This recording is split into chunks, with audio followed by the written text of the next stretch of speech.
morning, good afternoon, good evening. Welcome to this webinar session. I'm Tony Schönenberger. I'm the Executive Chairman of STARS.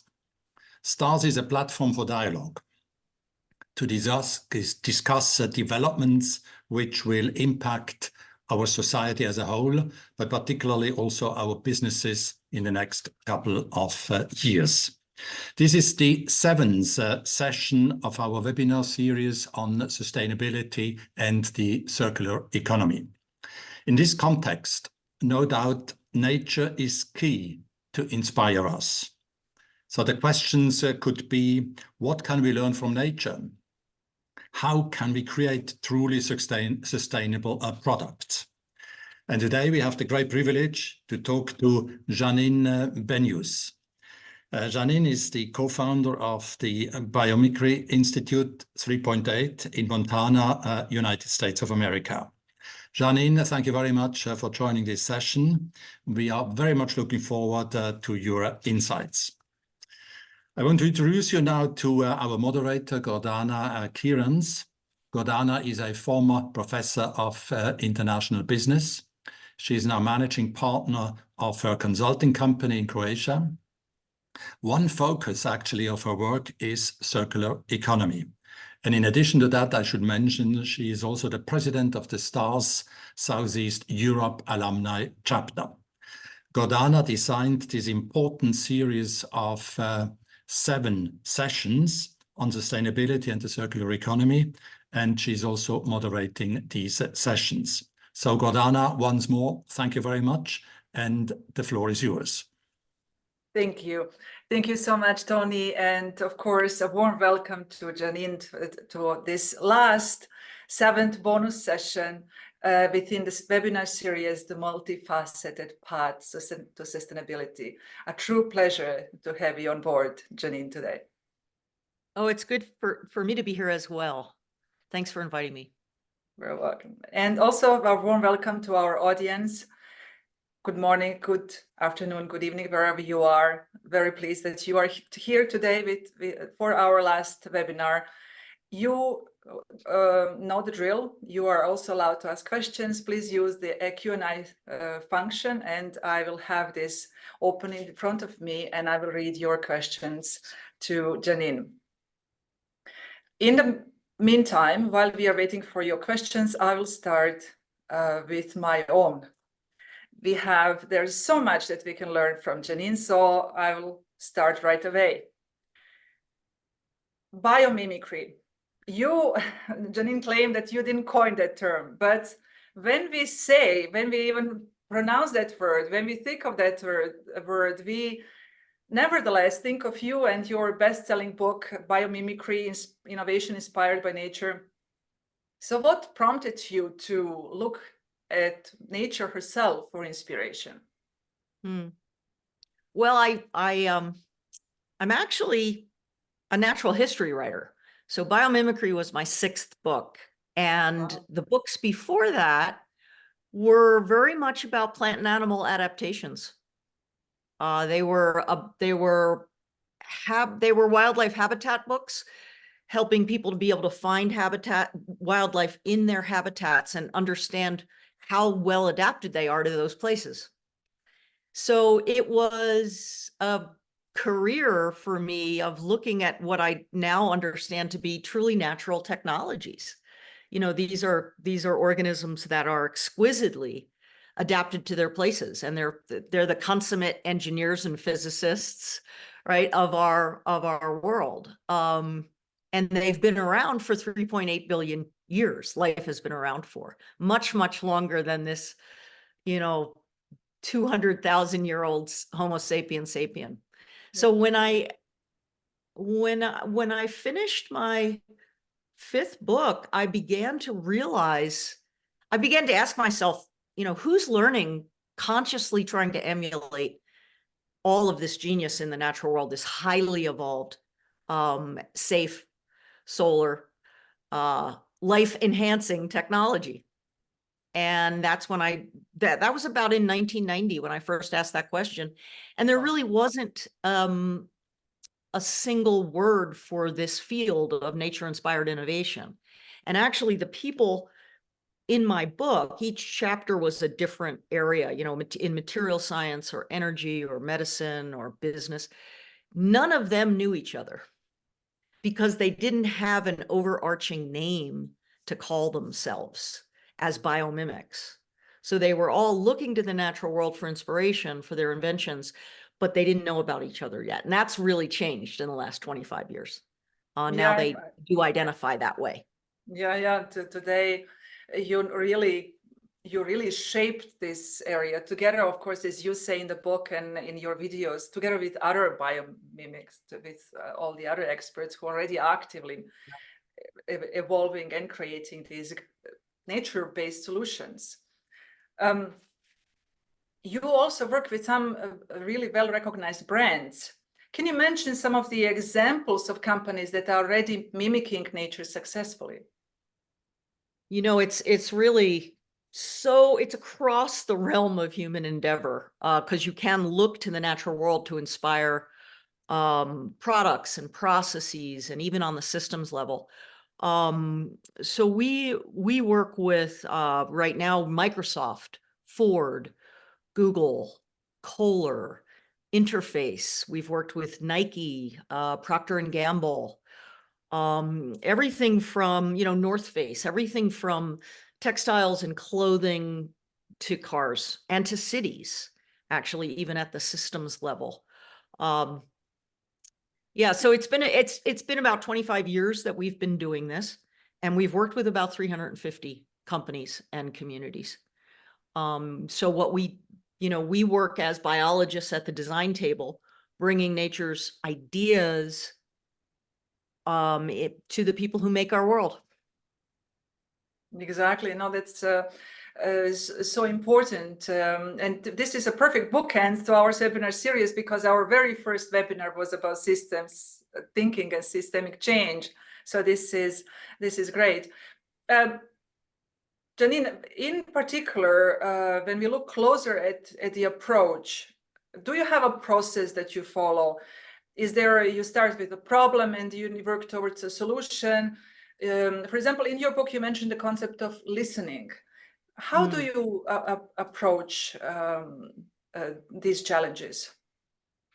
Well, we actually have two different pathways that you can do biomimicry. One is the one we do most often with corporations is it's challenge to biology. So you actually start with a challenge, and then the other one is biology to design. But I'll start with the first one, which is, you know, a company has a challenge. Say the company wants to, it's like a North Face, and they're making tents, and they want to do waterproofing, but they don't want to do forever chemicals on that tent, obviously, right? So they would come to us. That's the challenge. So we biologize that idea. We say, okay, we're going to look into the biological literature and try to find what in the natural world has already solved your problem. And so the problem, we biologize it. The problem would be, how does nature repel water? So then we do what's called an amoeba to zebra report. And what that means is that the best ideas in the natural world, there are, you know, 20 to 30 million species, right? So there's a lot of technologies out there, and they're very different depending on what class of organisms you're talking about. So we look amoeba to zebra, we say, okay, how do bacteria repel water? How do fungi repel water? How do plants do it? How do animals do it? We do a big search through the biological literature looking for water repellency in the natural world. And then we pull out the design principles of what we find. And so we're reading in obscure biological journals, you know, about how water runs off of ducks or off of fungi, or right.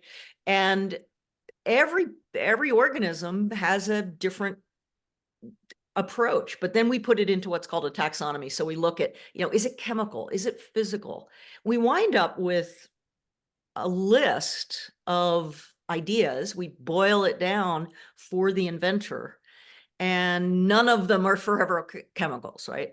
I mean, none Yeah. of the, and they're all things usually that people have never seen before, because we educate, you know, in two different streams. So people taking a biology degree we now do a lot of factory tours, but they usually don't know how the world is made.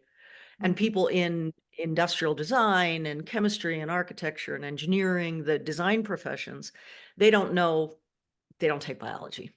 So what we're doing is really bridging those two things and bringing, and so, you know, a lot of our clients, I remember the first time we worked for Procter and Gamble, we got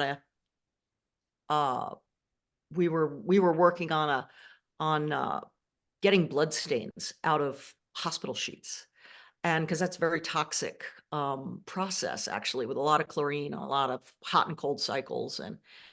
And so we were looking at all organisms who take a blood meal and then decompose that blood meal into non-toxic materials. And they right away get rid of the heme, which is what the stain is, right? It's hemoglobin, so it's heme. And so we did this, we read through about 10,000 articles and we boiled it down, and they wrote back and said, we have 1,000 PhDs on staff and we have never thought of any of these things. Yes, and they already had about, you know, 4 patents. Even when they wrote back to us, they were already applying. So, I mean, it's this incredible library that most people who invent have never walked into. You bring it to my mind two thoughts immediately. First of all, talking about blood, removing that, it opens up an incredible area of products, natural products in a hygiene area that we don't need to use plastics, or that are not a single-use one and then disposable. So that comes to my mind as first thing. And secondly, this highlights again the importance of interdisciplinary teaching. This is something I have been fighting for it's in my work, especially while I was a professor in China, to bring all different areas at the table and see the world from different perspectives, because none of us knows the answer alone. We find the answer together. So your work really highlights the importance for more interdisciplinarity. Yeah. I mean, you know, with, you know, years and years ago, we started to bring, you know, human factors people, ergonomic specialists to the design table. And then we brought psychologists to the design table to understand, you know, user interfaces.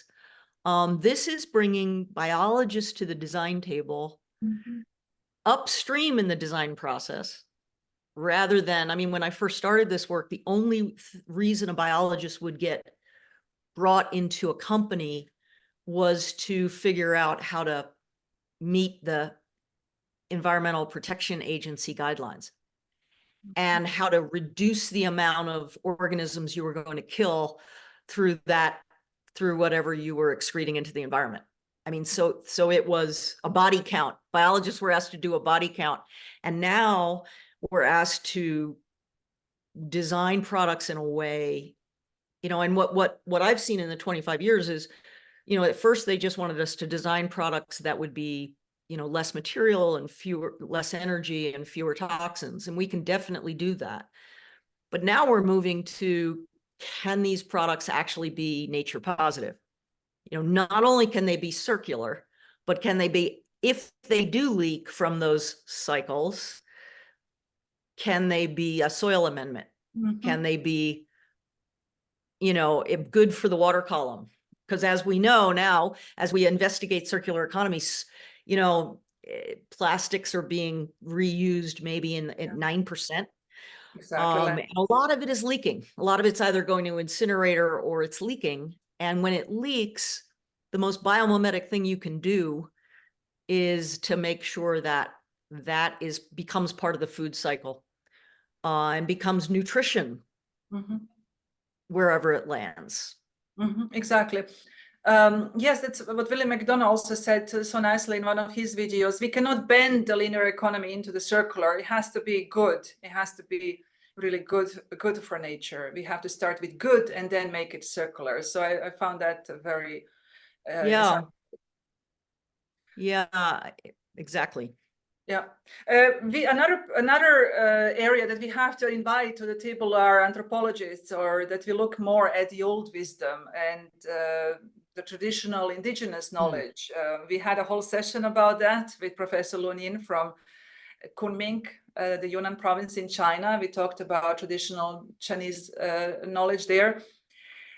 How much can we learn from conservation efforts of our elders and their wisdom? Well, biomimicry is about looking to your biological elders, but there are whole, we used to, it's not a new discipline, right? We used to, when we lived in our watersheds and in our ecosystems, and we were going to stay there, we were biomimics then. We were looking at how is it that these organisms are able to stay here over the long haul and enhance this place. And that deep embodied knowledge of living well in place, that is what traditional ecological knowledge is. It is, and it's vital. We are building bridges with traditional ecological practitioners and seeing how we can bring those voices into biomimicry, into our workshops. We have a Center for Biomimicry where we teach a master's degree course and an undergraduate course and an 18-month course. And it's at Arizona State University. And there we're starting there's something called a Native Seed podcast. We're starting conversations online with Indigenous elders. And we just did a conference to see how biomimicry might be a way for Indigenous knowledge keepers and students to enter STEM professions. And actually, we're trying to get TEK students to be actually our teachers in our courses, and have them be sort of our TAs, our teachers' assistants, and then our teachers in our courses. Because we feel that to them, biomimicry is not new, and that we have a lot to learn. Exactly. You're mentioning the podcast. I had a podcast series called Conversations with Mother Earth. And one of my guests was Professor Nancy Karanja from Nairobi, one of the top experts in the area of soil health. And what's fascinating is what Professor Karanja told me is that there is more life under our feet than there is above the surface. And we count animals, humans, everything that moves on the top of the earth. There is still more life underneath, and we don't pay attention to it. And I found it fascinating when we really look into it. There are plants, for example, that produce fertilizer for each other and support each other's growth, which of course we could profit from that instead of using chemicals. So how can we get more of that hidden knowledge to the surface? Yeah, it's really interesting because it's exactly the kind of knowledge we need as we move from industrial agriculture to regenerative agriculture. It's not just about taking away pesticides. It's about figuring out how to help the helpers, is what I call it. Exactly. The helpers are, for instance, like you were talking about, one plant is able to be a nitrogen fixer. And when their leaves fall in the field, it actually is a nitrogen boost for the plant next to it. And so therefore, if you plant those together in a field, you don't need to open a bag of nitrogen fertilizer. Those sorts of mutualisms, which exist in wild areas in huge numbers. I think because we had sort of a hangover from the misreading of Darwin. Darwin did not say in Origin of the Species, when he wrote it, that there's survival of the fittest. He said survival of the fit. And so what that means is fit to place, and also fit to your community. And so now we're moving to a point in which we have to get very smart about the fact that, yes, there are organisms that can help each other. There is more life in the soil. So in the soil, there's all these microbes, fungi, insects, all of these organisms that are in the decomposer class, a lot of them, and they're taking organic material, breaking it apart, putting it into their own bodies, and then creating the next nutrients for the plant. And so that life has to be robust. That particular nitrogen, that's where you've got this broken loop right now in industrial agriculture, because we sort of blast with herbicides and pesticides, we blast that soil, killing that life within. And that life within is actually those are the helpers that help those plants to fight pests. They don't just give each other nutrients, they help each other fight pests. They shade each other at very important times in their life cycle. They block the wind from one another, other plants. And beneath the soil, they're able to, even mycorrhizal fungi now, we know the Wood Wide Web, we know about forests and how those, that intricate living web of mycorrhizal fungi actually helps. If one plant is being eaten by insects, it can put out a kind of an alarm signal, which will travel through that mycorrhizal web, and then the other plant will beef up its defenses, so that when the insect gets there, it's no longer, the leaves are no longer palatable. Mm-hmm. And there are even plants that if you grow them together, there's types of plants called bioirrigators. And those are plants that we found them in the Amazon rainforest. Actually, that's how the Amazon rainforest during its dry period is still the trees are still transpiring and creating clouds. Question was, how is that if it's not raining? How do they create their own rain in a sense? And because it's not, it's a dry season. And what's actually happening is that some of the plants are bioirrigators, and they have, instead of just shallow roots, they also have a long taproot. So if you have a few of those shrubs in an area, what happens is during the rainy season, they take the water with their shallow roots and push it down a taproot and then bank it in the soil. And then in the dry season, the taproot pulls up the moisture and redistributes it into the soil at the top through the shallow roots, and the entire forest gets watered in that way from banked, right? So there's a lot I was trained in natural resource management, and now I can't believe that we ever thought that we were managers of anything. I mean, the best we can do is make a welcoming home for these helpers and sort of understand how organisms help each other if that system is healthy. Yes, absolutely. And marvel, just simply sit and marvel at these ingenious solutions that they provided or learned, as you said, over billions of years. It's a very, very long period of time.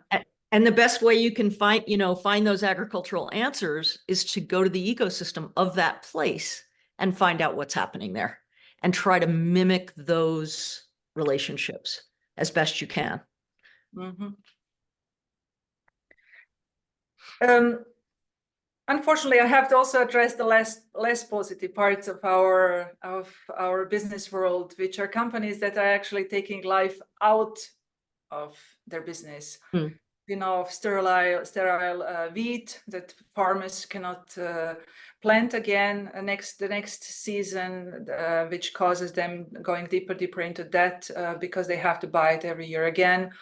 One practice that is now banned in Germany was killing male chickens after they hatched because they don't lay eggs, and we have a huge need for eggs. And on and on, we have lots of products that are sterile, that don't have seeds, and with that, the opportunity of reproduction. Yet we talk about regenerative economy, and regeneration is all about life. So how can we reverse that trend? How can we celebrate life again? Yeah. Well, that's a good insight. You're right. There is life is seen at first view as messy, right? And so the industrial model is to create a factory floor. And so that's why you get factory farming, and, you know, the male chickens are being killed because we're looking for profit centers. We're not looking for ecosystems. And that we tried applying that assembly line industrial revolution thinking to agriculture and forestry and fisheries, and it doesn't work. We're realizing that now. That doesn't work. And life is not messy, life is miraculous. True. Right? True. So it's much more, instead of focusing, you know, I have a forestry background, and I was taught to grow trees in rows like corn, because that would be the best way to put on the only thing that we were interested in, which was board feet, right? Maximize that commodity. Yeah. And life is not a commodity. And now we realize, well, that's really interesting. When you plant trees like that, they don't do well. You have to keep replanting them because they're not in the mixtures that they need to be with other species to actually be healthy during every part of their life cycle, for instance, right?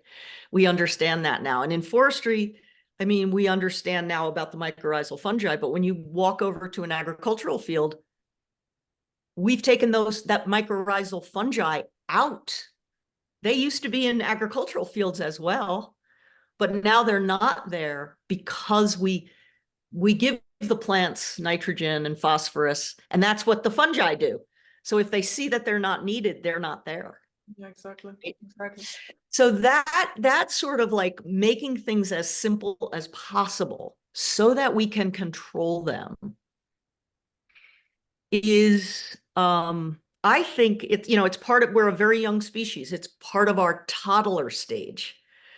Toddlers with matches, right? And one of the things we thought is, let's control this, right? And let's squeeze as much profit out of it as possible. And now we realize, of course, that when we do that, we actually have to put so much input into it, right? Like we have to do antibiotics because the organisms, you know, the animals are too close together in a factory farm, right? And we've got to do fertilizer, and every year we have to do more and more pesticides. Like what we got onto was a treadmill of vigilance, as Wes Jackson talks about, because we didn't understand that if you take life away, more and more life away, you have to substitute, you know, you've got to stand in for those, what we now know are ecosystem services.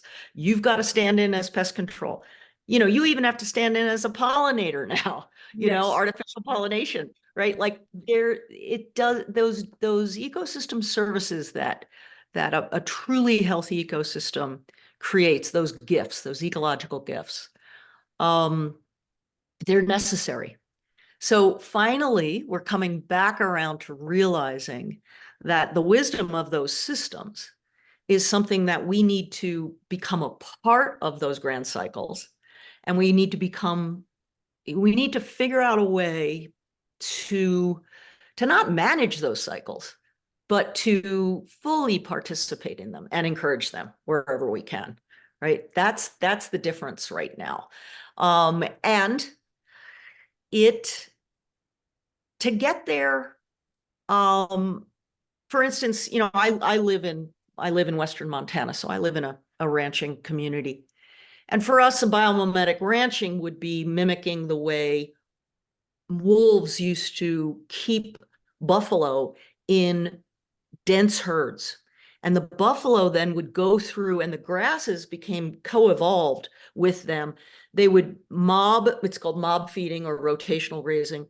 And then they would move on, and the grasses would actually get a boost from that grazing and put on, you know, drop some roots and put on new roots, and then another flush of photosynthesis. Well, now you can do that by moving cows around on the landscape, right? Grass-fed cows. And that, it takes a little bit, to change from those ways, those industrial ways, to a new way of doing something. And it, you know, for an agriculture field, it might take 3 to 5 years to build up the soil the way you need to. And for an organic farm, we've got to start to actually help with our consumer dollars, but also, I think, with the right kinds of subsidies to help these farmers make this transition from taking life away to putting more life in. Yeah. And that transition, however we decide to fund that as a society, will come back, you know, in multiple gifts back to us. True. True. And the image that you said about that we are toddlers, that evoked to me the image of a toddler trying to catch and keep a cat. And this is somewhat what we are trying to do with nature. And yes, it scratches back and it escapes eventually because it doesn't want to be controlled. Yeah. And we did the same thing in the way we make our products as well. Yeah, right? exactly. And we, you know, in chemistry, we do heat, beat, and treat. We force the molecules together with high heats and high pressures and high and toxic materials, rather than understanding how molecules can self-assemble. And now biomimetic chemistry is all about how do we do chemistry at room temperature with no high heats and no high pressures, right? And how do we get smart about allowing molecules to self-assemble into the products that we want with no waste left over? And even use light. I mean, you know, rather than, which life does with photochemistry, with photosynthesis. How do we use light as that guiding force, and that to excite those electrons rather than these high heats? No, fascinating. Oh my God, we could go on and on. The time is up. One last question, and what is your vision of the future? You know, how do you see the world, let's say 2050? Well, I think that I sense a yearning of our species right now to come back home. And when I say us, I'm talking about Western industrial culture. There is a yearning. There are a lot of people who have never left. Those are indigenous folks who are taking care of so much of our biodiversity on this planet, and thanks to them. But for the rest of us that have really gone in this long orbital away from the planet, I think we want to come home. And so 2050, I do see that with nature's help, our world starts not just to look more like the natural world, but to function like it. More importantly, to function like it. And for us to realize that jetting off to Mars is not really what we yearn for. We'd actually like to come home on this planet as a welcome species. Yes. And what that means is that we are not managers in our places. We actually are a part of our places. And that next step that we have to take between now and 2050 is to become contributors, because no organism gets to stay in a place without contributing to that ecosystem. So by 2050, I imagine that as you fly over a wilderness area, and I do this coming into Missoula, Montana, and I look down and there's, you know, fragrant air and clean water and abundant wildlife, and bird song. And now when I get to the city, all of that stops. I think in 2050, when I come into the city, there'll be fragrant soil, air, clean water, wildlife. It'll be functionally indistinguishable from the wildland next door. It may look different, but we will begin to, instead of just taking those ecological gifts from the wilderness, we'll be returning the favor. We'll be giving. We'll become givers. Yeah. Hopefully. That's what I'm hoping. Mashallah, we would say, people in the Middle East would say. That's a beautiful vision. Thank you so much. If our audience would like to reach out, would LinkedIn be the best option, or your website? What would be the best option to get in touch with you? Yeah, LinkedIn. You can find me on LinkedIn. Biomimicry 3.8 is our consultancy for 3.8 billion years of evolution. That's biomimicry.net. So if you're looking for us to somehow collaborate with your company, that would be the best place to go. Also, if you're interested in taking one of our courses, everything from a week-long intensive course, or we do things around the world, all the way up to a master's course, Biomimicry 3.8 is where you can go. If you're interested in K through 12 design challenges, we have a big startup community. If you're actually in a startup that is biomimetic, please join one of our design challenges. Ray of Hope Prize. We have accelerators. We have a tool, and that's biomimicry.org. That's our nonprofit.